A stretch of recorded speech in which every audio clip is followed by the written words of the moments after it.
Okay, it's 2 o'clock Eastern Time, 11 o'clock Pacific Time. Welcome to everyone to the Fletcher, Heald and Hildreth Common Law Blog FCC Political File Reports webinar. This is the 2022 Compliance Training webinar that we hope you will all enjoy. If at least not enjoy, at least if not enjoy, at least inform you.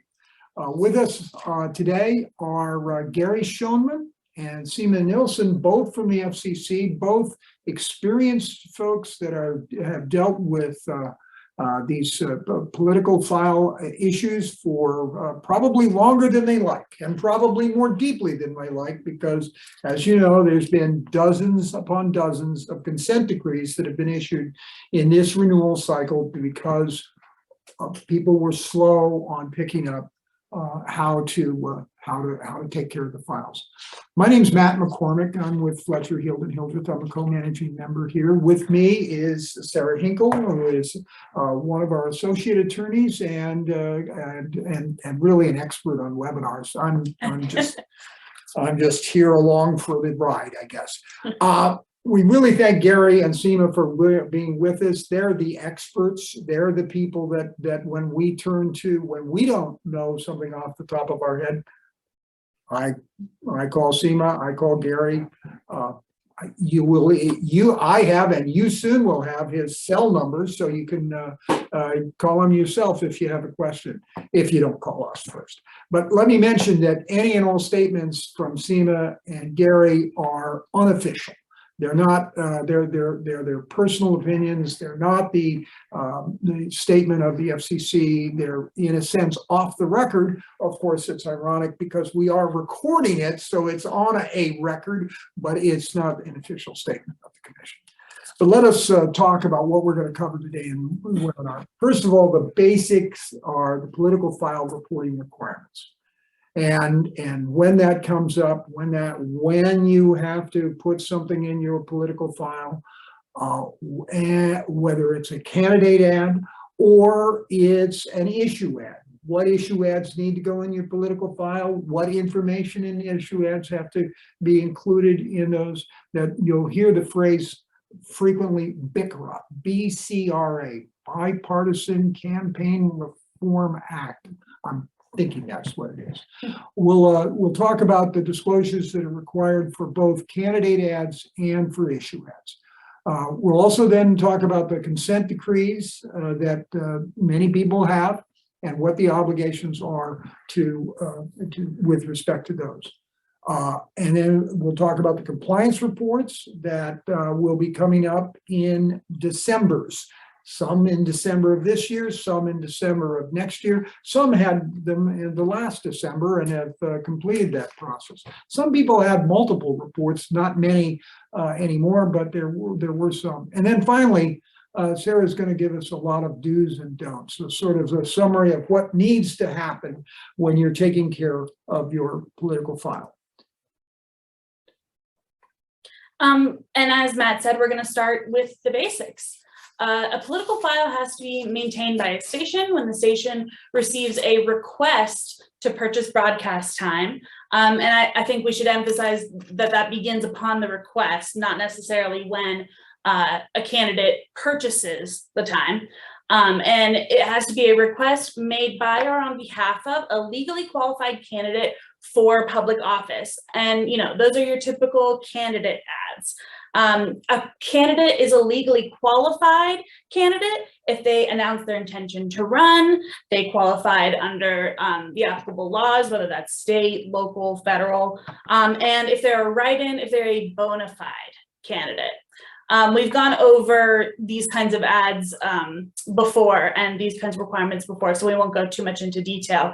And the next time that you need to maintain your political file is if a person requests to purchase broadcast time that communicates a message relating to any matter of national importance. And so that can actually include a legally qualified candidate, a federal election, or a national legislative issue of public importance. And we'll define that term here later on in the webinar. So what is required to upload to the political file? First, I think we should also say the political file is located within your online public inspection file.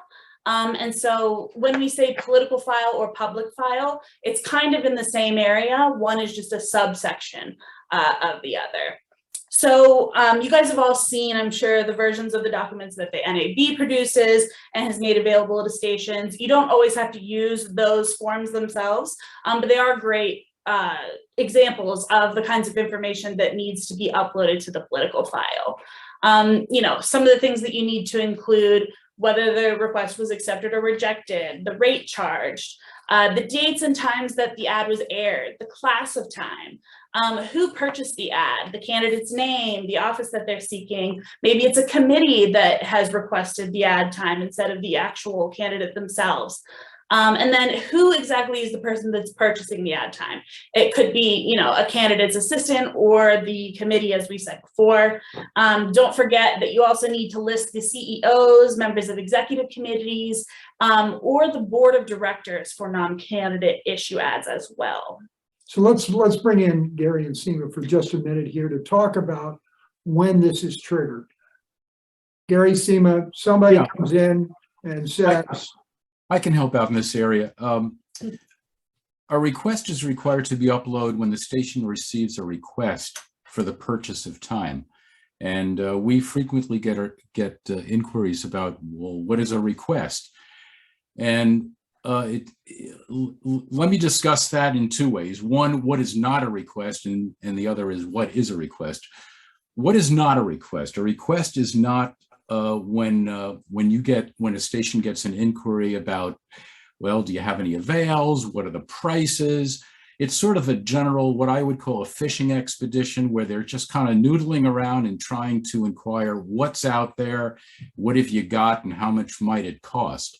That's not something that constitutes a request. They're just making broad inquiries. So a request is something where they actually come in and say, we would like to buy so many number of minutes to run on such and such days at such and such price.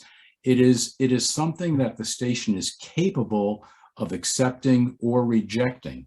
And that is why when you see this first bullet point here on the slide in front of you, you have to report when you upload your information whether the request has been accepted or rejected.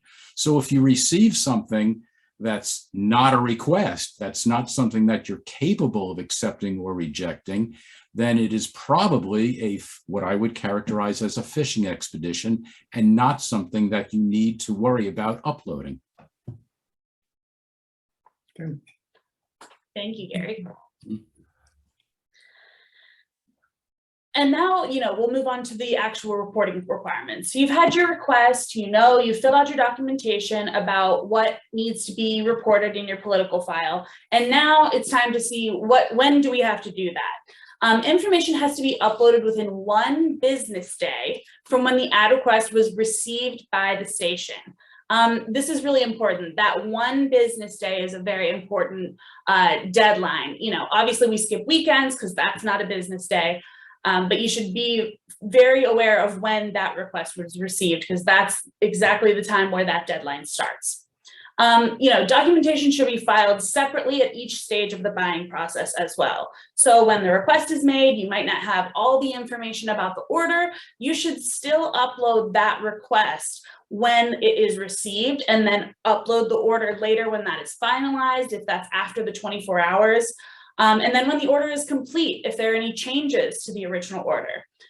Don't delete any of the original items that you add to your political file, because you want to have evidence showing that you started uploading within 1 business day of that request, even if some documentation and details change later down the line when the actual order goes through and after the ads are aired. That'll be really important. Also make sure when you're filling out all of your paperwork, make sure that all the fields are completed. And if you don't have all the information, say about your request, You should upload the partially complete form. Note that it is not incomplete and that you're waiting for more information, and that you've reached out to the person who is requesting an ad and have waited for them to give you some additional information.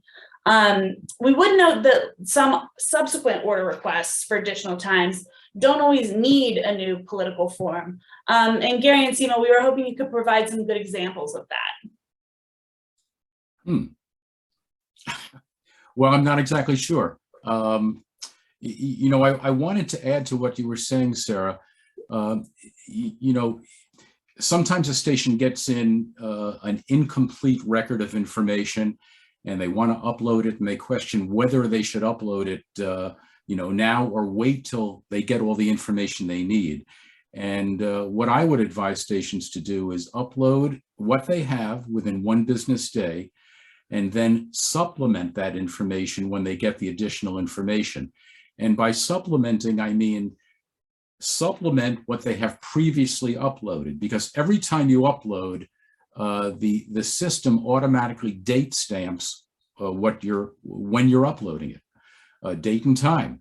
And if you wait, let's say a few days until you get all the information that you think you may need to upload, it'll show that you're uploading that initial upload days after you should have reported it. So upload what you have within 1 business day, and then supplement any additional information that you need to put in that file for that particular order. Let me add a question. I'm going to jump in here, and let me, while I'm asking a question myself, tell the audience that if you have questions, feel free in the chat function to send them to us, and we'll get them to them. We'll try and work them into where we are in the presentation. But let me throw out my question. Okay, you've gotten the order, you've uploaded it, you've included everything, you've done that in a timely fashion. The spots run perfectly, or maybe not perfectly, and you have your typical practice is to issue an affidavit of performance or some other document that shows when those spots ran. When do we need to upload that, or do we need to upload that?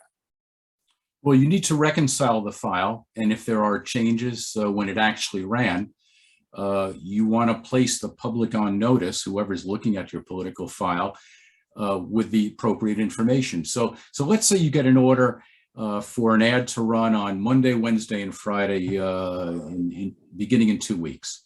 And then, so you put that in within a business day of getting that request for that order. And then 2 weeks later, after the ads run, they actually ran on Tuesday and Thursday instead. And so what you'll want to do is supplement your political file and provide the information when they actually ran. And you should put that in as soon as you can. That's the best information I can offer as to when you would put that supplemental information in. When you get it, just put it in as soon as you can, within a reasonable amount of time. The 1 business day applies to that initial request. Everything else is as soon as you can, within a reasonable amount of time. Right, I'll mention, because we've talked with many clients who their system frankly doesn't allow them to produce these affidavits until the end of their billing cycle or some other time. So they'll get that in as soon as they can, but it might not be 1 business day after the flight spot stops. But yeah. I've been, as is my typical practice, I've interrupted you. No, that's perfect. Gary, is there anything else you wanted to note, or Seema, on this one? There was one thing. We get a lot of inquiries about political ads, whether they're candidate-sponsored ad or issue ads, that are embedded in a network or syndicated program that the station will broadcast. And a lot of times the station won't know about that until after the fact. Theoretically, it would be great if the network or the syndicator informs the station in advance, we are going to be feeding this type of programming for which you, the station, have a political file obligation. That doesn't always happen. It would be great if it did. My recommendation for stations is to upload the information to the political file. Well, let me backtrack. First of all, the station is responsible for uploading information about all the political ads, issue ads, or candidate ads that it broadcasts, regardless of the source, whether it originates down the hall at a production studio or from a network or syndicator. So you are responsible for that. And I would recommend that you upload the information about the network and syndicated programming as soon as you get it. Now, if you get it, say a few days after the fact, just note on whatever you upload that you are uploading it within 1 business day of when you received it. That's the best you can do. And we don't expect stations to upload information that they don't have. But we do expect stations to upload information within a business day of when they do get it. Just to add, somebody I think asked in the chat, if you happen to be away from your desk, out of the office, the request comes in and you don't see it until, past a certain point. When does the clock actually start running? I mean, I think it starts to run when the station representative actually received the request. Thank you both. That's really helpful.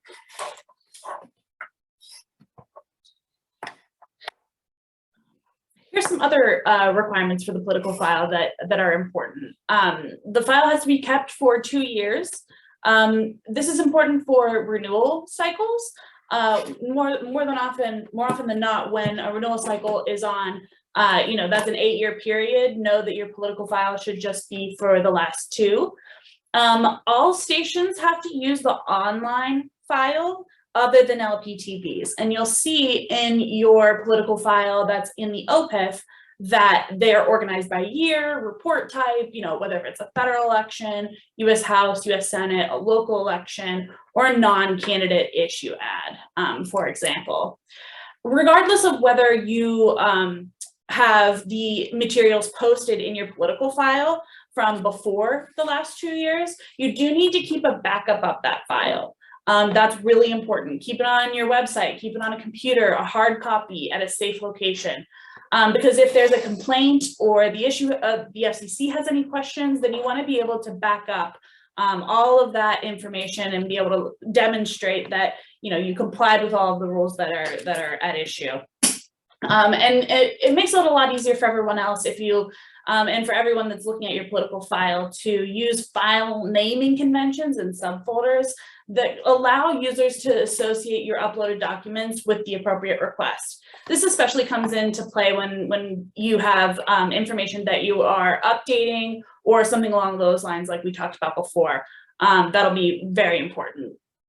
You should also note if you're having problems uploading something to the OPIF, say you get an error or the PDF is not, they're corrupted or something along those lines. You should note that when you upload your forms. Just note any problems you might have had that might have delayed you uploading. So our last on the basics of political files is for LPTVs. We talked about how every licensee has to keep their public inspection file, an orderly record of the political file as well for all requests for broadcast time. There are separate FCC rules that say that all records required by this paragraph must be placed in the online political file and retained for a period of 2 years. But that paragraph doesn't actually apply to LPTV stations. So they are not required to maintain online political files. Now, that does not exempt them from other political ad requirements, and it does not exempt them from keeping the documentation themselves. They just don't have to post it online. So, you get to skip one step, but you don't get to skip any of the others. So keep that in mind if you're an LPTV with a political file. So from a practical standpoint, Seema and Gary, what do you tell LPTV stations that call you to do?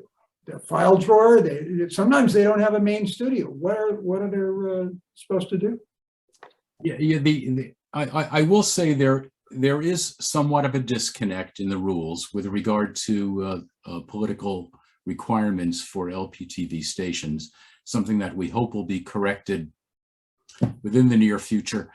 In terms of maintaining information, they should maintain it as best they can. I mean, I really don't have an answer for you, Matt or Sarah. there's no political file for LPTV stations, but I think it would be prudent for them to somehow maintain records of their political broadcasts as best they can. Okay, so Thanks, we'll Gary. move on to our next topic, if we could, Sarah, to the BICRA. Before we do that, do you mind if I just make one note before we move on? Right. Going back to the naming conventions and the use of subfolders and kind of the organization of the file, I just wanted to make clear, we're a staff of 3, me, Gary, and Bobby, and the folks in audio are not combing through the political files on a regular basis, because there are a lot of them. There's a lot of stations out there, and that's not really efficient. So as most stations are aware, we learn of non-compliance through the renewal application certification process. So when you are organizing your political file, it's really important to do it in a way that makes sense to you at the station, to your personnel, because you will be the ones looking at this when you need to file your license renewal application and determine whether or not everything is in there and has been maintained in a timely manner. So a lot of times we get questions, is this the way you want us to do it? Should we maintain our folder this way? Is this how we should name these files? We don't have rules about that because it wouldn't really make sense. We're not reading through all of this material with the exception of, certain unusual instances where there might be non-compliance that's been reported to us. So do it in a way that makes sense to you so that you can tell whether or not everything has been, kept within the parameters of the rules. And I'd like to add to that, other candidates and issue advertisers, journalists, members of the public, scholars are all looking at these files, and it has to make sense to them too. And I see a question that came in, that if a candidate makes a second buy, does the station need to upload information about that separate buy? And the answer is yes. I mean, someone going to the political file, who's examining it and wanting to know who's buying what and when, they need to distinguish one buy from another. So if you have buy number 1, you can supplement it with additional information as to that buy. But if you get a separate buy from the same candidate or the same issue advertiser, that becomes a new order for time. And you should upload that separately. That becomes a new buy, and you supplement that separate order independently of that first one. Hopefully that makes sense. Okay, so we have a slight technical glitch, and you guys are going to be you guys meaning Gary and Seema, because we can't see right here on our screen the chat.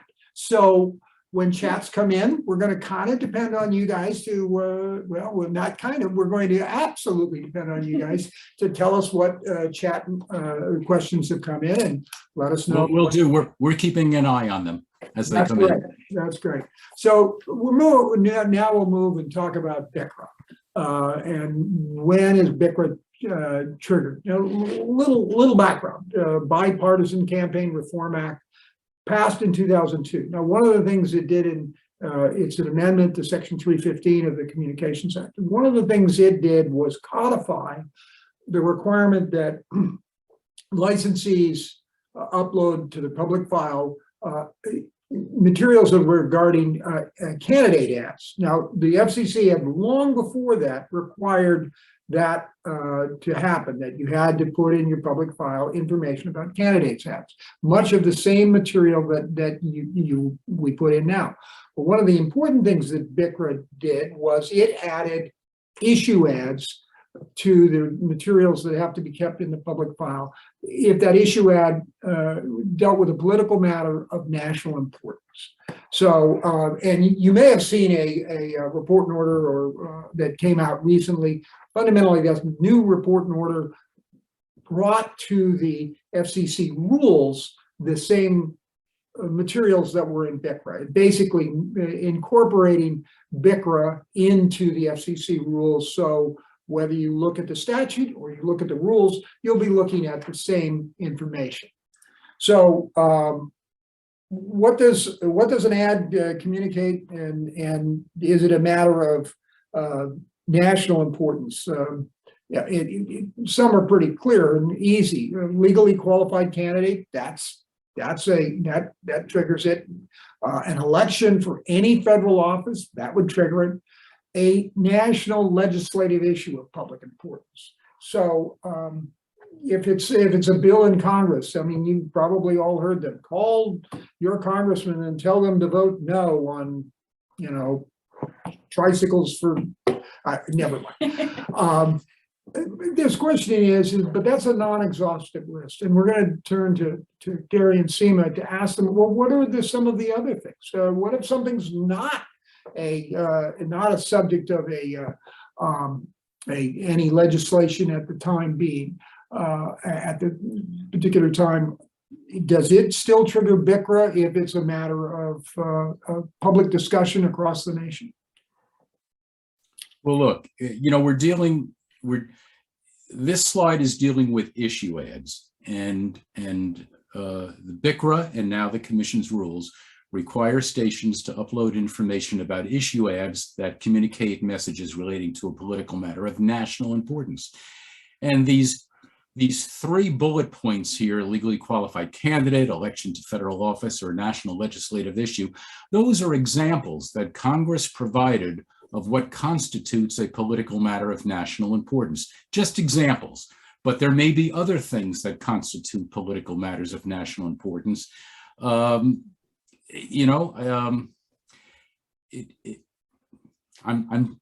can you think of any examples beyond these 3 that might be captured by a political matter of national importance? I guess.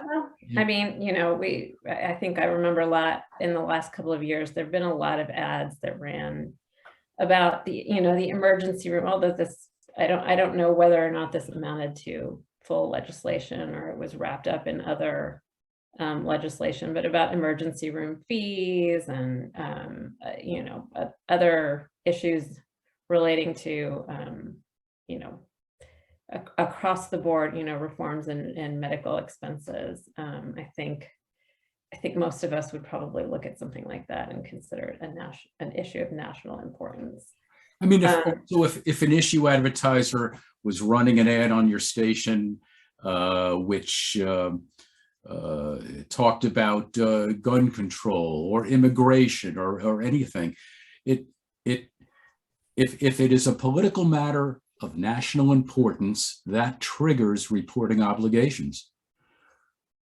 And that can apply even if we're talking about, state legislation that has sort of become part of a national story. I think that just because there happens to be a lot of coverage of a particular state law that might be challenged in court, that doesn't mean that that's just a state issue. Yeah. For the example, of course, is some of the anti-abortion laws that have been passed in Texas and other states. I would think because we do see, at least I think I've seen ads that deal with those sorts of issues. Yeah. Matt, I would say there are 3 categories of political matters of national, or of issue ads, I should say, 3 categories of issue ads. One where it's clearly state or local related. I mean, if a station is running an issue ad, which talks about the importance of building a local gymnasium down the block, clearly that's a local matter. It's not a political matter of national importance. It doesn't trigger reporting obligations under BICRA. And then the other side is where it's clearly a political matter of national importance. If the issue ad is talking about a candidate, a federal candidate, if the issue ad is talking about immigration or something that is clearly a political matter of national importance, that will trigger reporting obligations. But then that third category is where it's hard to tell. It could go either way. Where they're talking about an amendment to in the state legislature about immigration or about abortion or something like that. And It could be interpreted one way or the other. And we at the commission will defer to the good faith, reasonable interpretation of the station as to whether it is a national matter, which does trigger reporting obligations, or is a state or local matter, which does not trigger reporting obligations under BICRA. And if the station makes a good faith, reasonable determination, we will go with that. Good. Somebody in the chat has asked whether or not, for these issue ads, does the station need to use the lowest unit rate? And the answer to that is no. Station can charge whatever it wants. Lowest unit rate applies only during those finite windows preceding a primary or a general election, and they only apply to candidate-sponsored ads. Lowest unit charge does not apply to issue ads, whether the issue ad is a political matter of national importance or a political matter of state or local importance. LUC does not apply to issue ads at all, and stations can charge for issue ads whatever the market will bear. Thank you. So we'll move on. We're gonna be very quickly on this slide because it talks about one of the three bullet points was national legislative issues of public importance. We've already covered that, but it's a national issue of legislative importance if it's been introduced in Congress and it's still out there, if it has a House resolution or a Senate resolution number, and you'll know that that's the case. We've already talked about how it is it's left to the good faith judgment of the station to determine whether BICRA is good. But that if it makes reference to a specific piece of legislation, that in fact that is going to be a triggered BICRA. And we're going to talk a little bit more about what doesn't trigger BICRA. And we've given you an example here in this slide. If the wheelchair guy selling wheelchairs mentions that Medicare reimbursement or things like that, that's not going to trigger BICRA. The fact that it just mentions legislation or mentions a law, at least in our view, doesn't trigger the BICRA requirements. Moving on. Sure. Now, this is also a bit of common sense in terms of the disclosure requirements for BICRA, an ad that triggers BICRA. But your political file records has to include all of those things that we talked about before, full names of the legally qualified candidates, if that's what the ad is about, political matters of national importance that are noted in the ad, or that the ad is about, national legislative issues of public importance that are referenced in the ad. And this is kind of a matter of common sense. You don't have to disclose information that the ad does not discuss. If this is a legally qualified candidate ad, then you don't have to discuss a national legislative issue of public importance that's referenced in the ad because it's not referenced in the ad. Very common sense. The information to disclose just depends on what the ad discusses. Continuing on these BICRA disclosure requirements, what if a station has a reason to believe that the information provided is not complete? So, say you had lunch with the entire board of a committee that's purchased an ad or something along those lines, and they purchased an ad and they've only noted one of those board members. You have reason to believe that that is not correct. Only a single inquiry is needed to satisfy the obligation that you have inquired. You just have to ask one time, hey, could you let us know who these other board members are? We believe you have more than one. If they don't respond to you, you've still satisfied the obligation. And if they give you more names, then you should absolutely add them to the documentation. And then we'll talk about issue ads that do not trigger BICRA. If it doesn't communicate a message relating to a political matter of national importance, then it does not trigger BICRA obligations. So an ad about a ballot measure for something that's local, like the gym that Gary had talked about. And then what are the public file obligations if an issue ad doesn't trigger BICRA? So that station is not required to maintain the same records as for candidate ads and issue ads covered by BICRA. You have to show in your public file that they aired the issue ad. And that rule says the public file. It doesn't necessarily say the political file, but the political file would really be the natural place to add something like that. It would be, all of your materials would be together in one place if you put it in the political file. And you need to upload a list of your CEOs, executive committee, and board of directors members of the sponsoring group to your public file or your political file. You don't have to upload them to political file, but again, that's an easy way to organize the information so that everybody can find it readily. So before we go on to the next topic, let me hit on the, and make sure that I'm on the right thing. So I've got a political spot, the local gymnasium ballot measure that we were using.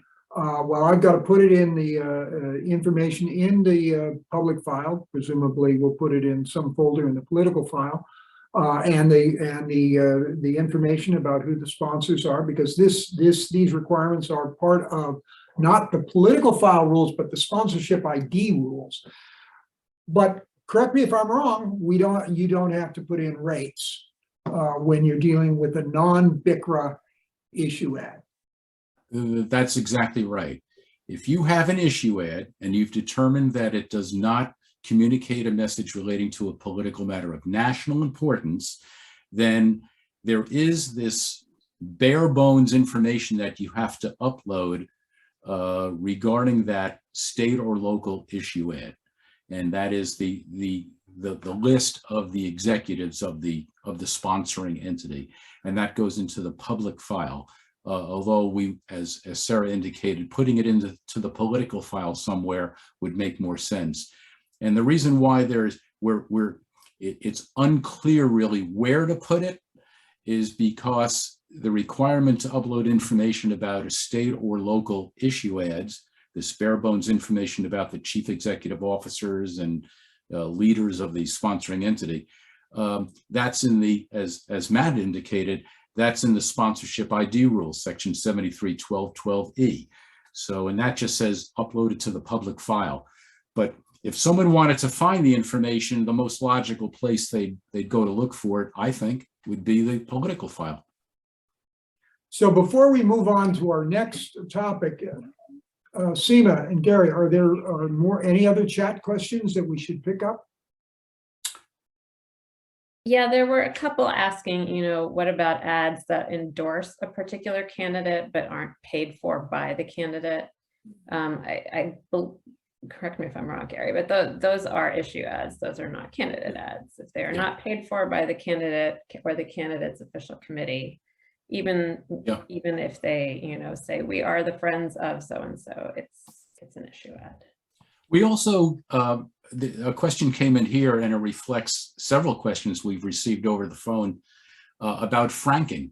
A lot of incumbent individuals, incumbent lawmakers are using franking privileges. And for those who aren't familiar with that, the government makes available money to their elected officials to use to communicate with their constituents. Historically, they use this money to send mail by snail mail to their constituents about all the wonderful things that they're doing in their jurisdictions. Congress allows elected officials to now use some of that money, they call it franking money, to buy advertising time on stations to communicate to their constituents about all the wonderful things that they're doing. So if you get a request for the purchase of time using franking dollars, that is an issue ad. And if the individual who's buying it will be an incumbent, but if that individual is also a candidate, it's still an issue ad because it is not a candidate-sponsored ad. It is an ad that's being paid for by a non-candidate entity, that is, the federal government is paying for it. Your tax dollars are paying for it. So it is an issue ad, regardless that the individual is a candidate, okay? And as an issue ad, to repeat what you, lowest unit charge does not apply. Lowest unit charge does not apply.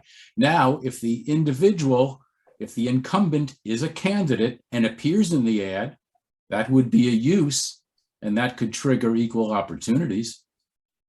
Okay. Right? But lowest unit, but we're not wandering into that particular thing today. Well, you wandered into lowest unit charge, so I figured, since we're on the subject of other stuff, we'll talk about other taken. stuff. Point Okay. well taken. And if you'd like to view a different webinar about those issues, we have one that we did last month, or perhaps it was February, and you can go watch that on the Fletcher Hill YouTube channel. So now we're gonna, if we've covered everything from the chat that we need to right now, we'll pick up anything else at the end. But we'll switch over to talking about why I suspect some of our friends are here with us, that they've got to deal with a consent decree. And so you've seen the consent decree, you've received, you may have just gotten it, or maybe you haven't gotten it yet, but your lawyer or we've told you it's coming down the pike. I think we've recently seen a number in the Pacific Northwest. We've seen some very recently in California. So we'll be seeing additional ones that come around in each part of the renewal cycle. So the first thing that comes up is when you get that, I'm going to say, don't panic.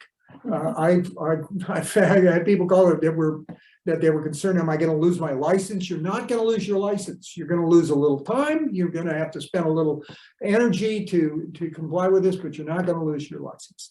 So step one, appoint a compliance officer. That compliance officer needs to be someone who is on top of all the political buys that come in to the station group. That person needs to be detail oriented, and you've gotten a wake up call, and that compliance officer needs to really be on top of this, because we're going to talk about when you're not on top of it, that you've got some non-compliance reporting that comes up. So that's item one. You choose that person. I'll mention when we put things together for our clients, we ask them to identify that compliance officer, and we put that name in the compliance manual. I've been asked at various times, can we change the compliance officer? Absolutely. All you do is just make some paper record or some record that you've changed the compliance officer. You might update the compliance manual because you're covered employees, a topic that will a defined term that you'll see in the consent decree. We'll be reading the compliance manual. So then the next thing is compliance training. That's what we're doing today. That you and all your covered employees, and we'll talk about covered employees just a second, have received training. It doesn't have to be a video like this. They could read, but they read into all the cases. But a simple and easy way to do it is to watch a video like the one that we're doing now. We've had ones, this is I think our second or third iteration of this, but we wanted to bring a fresh one to you. Now, who's a covered employee? A covered employee is basically anyone who's going to be dealing at all with political buys. And usually that might be salespeople, that might be the traffic person, that might be the person that takes care, if it's a different person, a person who takes care of your online public inspection file. So you want anybody that's going to be dealing with political ads and seeing that the political file is maintained. In the broad definition, I would call a covered employee, and they need to be part of the training regimen. They need to be watch a video like this and understand what their obligations are. Both the appointment of the compliance officer and the completion of compliance training need to be done in 30 calendar days of the effective date of the consent decree. The effective date of the consent decree is usually the day it's countersigned by the Media Bureau. And usually SEMA's right on top of this stuff. She gets it out, and it's usually released by the commission the same day. But sometimes there's a gap. Sometimes it takes the commission a few days to release the signed consent decree. The triggering date is when it was countersigned by the Media Bureau. So keep that in mind. If you have an unusual situation and there's a long delay, these are very accommodating folks, SEMA and Gary, and you'd call them and say, can we change this and make it for 30 days from the release date of the order? And I'm not going to judge what they or prejudge what they might decide, but I can tell you they have at various times given us that sort of break. So then the one other thing that has to happen within that 30 days is to putting together the compliance manual. The compliance manual, Gary and I were talking about that just yesterday. It may be 3 paragraphs on a single sheet of paper that explains what you do if you get a political ad, or it can be a 3-ring notebook with all of the particulars that are followed by that particular organization. It's up to you as the licensee what goes in your compliance manual. I'll say that for Fletcher, Heald and Hildreth clients, we prepare a compliance manual that we've put together. It's reasonable in size, but it also includes what you're going to need. It includes a copy of the rules. It includes a copy of the consent decree, and it has a narrative about the actions that you need to take. Now, once you've gotten all that done within 30 days, you're good. Do I have to send this off to the FCC? No, it's not necessary. It's not required. It's not required. It's really not helpful. You have to have it, and later on you will have to tell the FCC that you did have it. But they're not asking to fill up their email boxes with consent decree or compliance manuals. So then we're in the process. You're in the, you've been trained, you're ready to go, you're ready to do these things. But what happens if something slips through and you're not in compliance? Yeah, Matt, could I jump in here for a second? Please do. Before you move into non-compliance, I just want to say something about the compliance manual. You know, if you're not using a compliance manual that your lawyer has prepared, if you're doing it yourself, the station really has to make a good faith, reasonable effort to prepare a manual which explains to the covered employees what their obligations are, what they need to do, what they need not to do, and how they report non-compliance, things like that. You know, it can't be just a nod and a wink. It has to be a good faith effort to prepare a manual, which could be I know, Matt, you said 3 paragraphs. I mean, I would think, a few pages. Okay. It depends on the number of stations, the number of employees, the size of the operation. That will determine how comprehensive the manual has to be. But it really has to be a good faith effort. Look, this whole thing, this whole project with the consent decrees started because we found that there was widespread non-compliance and ignorance among many stations about what their obligations are. And this consent decree project was intended to essentially force stations to place this whole concept of reporting obligations on their radar screens, get them to understand what they need to do. And we are finding through this process that they now understand much better than they did before what their obligations are. So really, with the compliance manual, it has to be a good faith, reasonable effort on behalf of the station. Back to you, Matt, on non-compliance. Okay, on non-compliance. So if you have a situation which it falls through the cracks, where you discover that something that should have gone into the political file didn't get there on time, if you're subject to a consent decree, I emphasize if you're subject to a consent decree, then you've got an obligation to report that. And that non-compliance obligation extends to all of the licensee stations, not just the station that's specifically identified in the consent decree. That makes it tough. So if you have a lot of stations, but only one station got a consent decree, you still have the obligation to cover it for all of your other stations. So, and you have to do that within 10 days of the non-compliance. Gary and Seema, where should someone report that non-compliance? An email to us is sufficient. Or, if they let their counsel know and, want to have their counsel do the communication, that's fine. Okay, so let me, we're getting close to the end of the hour, and so let me quickly go to the compliance report.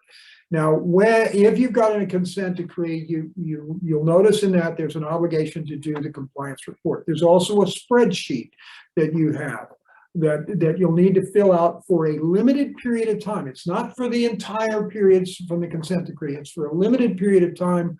I believe typically it's 3 months before the general election that you have to track everything that's going to go into your public file from candidate ads and BICRA issue ads. So the spreadsheet is a key part of the consent or the compliance report. Then there'll be other materials, other certifications you have to put in that you've complied with the consent decree. And ultimately it needs to be signed by a CEO or other senior officer of the licensee corporation. The consent decree is then transmitted to the commission. And Gary and Seema, tell us what happens then. Then it falls into a black hole. No. This is off the record, folks. Remember, this is off the record. That is not true. We get these in batches.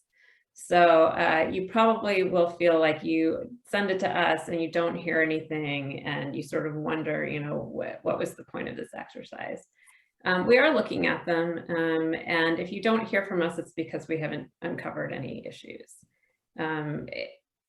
What did happen because of the timing of this project was that, during the off year, a lot of stations just didn't have that many political ads. With some exceptions. I know California had the recall election, so there were, those stations probably had a greater volume of ads than stations in other parts of the country.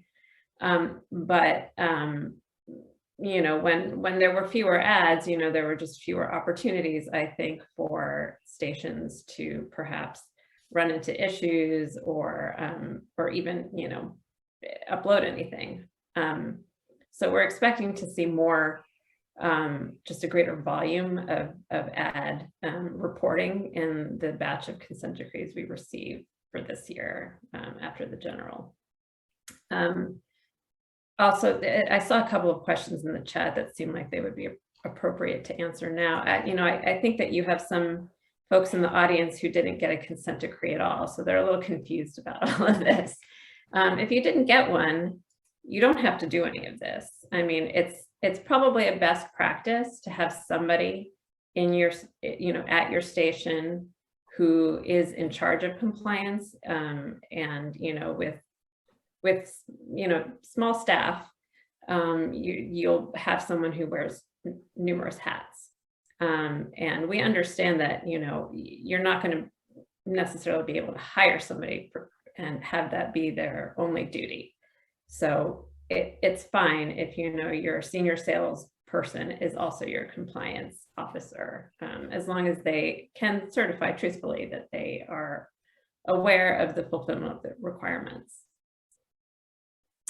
Somebody else also asked about digital advertising and whether we expect stations to maintain records of that.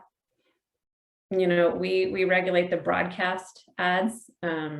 We don't, at this point, we don't require, and we don't expect to require stations to report on, ads that appear on their website or in, their digital space. So no, none of this applies to digital advertising. Okay, so we'll move on to our final section, do's and don'ts.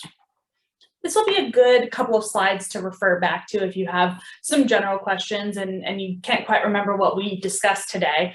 And an easy to read format as well. I know sometimes the legalese can be a little bit difficult, so we tried to make it as accessible as possible. So at the beginning, don't upload your ad requests, order forms, etc. quarterly. This is something we've seen before, a full PDF of every request and every order form every quarter. Don't do that. Also, don't upload all of those things together after the ad is actually purchased, unless that's within 24 hours of the request after you've received it. Do upload your documents into the OPIF and the political file within a business day of the request for time, not of the purchase of the time. And then as things change and as you have any changes to the order or the request, then upload those other documents as they are generated. This is within one business day, and Gary was gracious enough to say, as soon as you can. If you don't have the document, then they don't really expect you to do it, but within one business day as you have that document. Also, don't upload all of your documentation that's missing information without uploading new versions as new information is received. Fill out all the information that you have and then update that as circumstances change. And as we said above, re-upload additional documents as those things are updated. Don't delete from your OPIF or your political file documents that are later updated. Keep all of the documents in the OPIF, even those that are later updated or changed, so that you can keep that earlier upload date. You want the FCC to know that you really did upload all of the documents you needed from that one business day of the request, and not, say a week later after the ad is run and you have all the information that you needed. You want to keep that first upload date, because as Gary said, they timestamp it as soon as you're uploaded and they know exactly when it went in there. And you can too, by the way. If you look in your OPIF, you can see exactly the date that something was uploaded. Exactly. So when your attorney goes through and you say, am I doing it right? How does this look? That's what they're looking for. What's the request date? What's the date of the updates? And then when was it uploaded into the file? And they'll see all the timestamps. Consent decree do's and don'ts. This might seem obvious, but don't continue the pattern of noncompliance that led to the consent decree in the first place. Make a real change and actually, commit to all of the things that you have stated in your compliance manual that you have committed to do, and continue those trainings and make sure that you keep up to date with any changes that happen in the rules. And remind the staff that is responsible for your OPIF or your political file of the consent decree terms and the requirements for the political file. Personnel changes happen, and I think with the pandemic, lots of personnel changes have happened. So, it's important to keep those things up, even in the midst of some chaos. And don't forget to pay attention to the licensee stations other than the stations that were found to have deficient political files. Make sure you check into all of the stations that a licensee owns. And as Gary said, all of those are subject to the consent decree, even if they did not have a deficient political file. If you have one of those consent decrees, make sure you pay attention. So that brings us to the end of our regular slides. Have we got any other chat questions that we should address? Well, we do. I just wanted to mention one more thing. The consent decrees have expiration dates, and when the consent decrees expire, that doesn't mean that the station's off the hook. The requirements to upload political files happens year round. Candidate ads generally come in during political campaigns, but issue ads are year round. So all stations have the obligation to maintain their political files year round. Well, we want to thank Gary Schoenman and Seema Nielsen for coming and helping us with this, providing us their expertise in this. They are longtime commission personnel. I've known Gary probably for, I guess, 30 years. We really thank them for being with us. You'll see on this last slide, you've got their telephone numbers, and I'll tell you that the telephone number for Gary is his cell phone, and you can don't call him in the middle of the night. Call me in the middle of the night, but not Gary. And so I want to thank them for being with us. I want to thank my co-host, Sarah Hinkle, for being with us. I'm Matt McCormick. If you have any questions that popped into your head, feel free to email us, feel free to call, and we'll try and take care of them for you. Thank you very much for watching. Thank you. Thanks.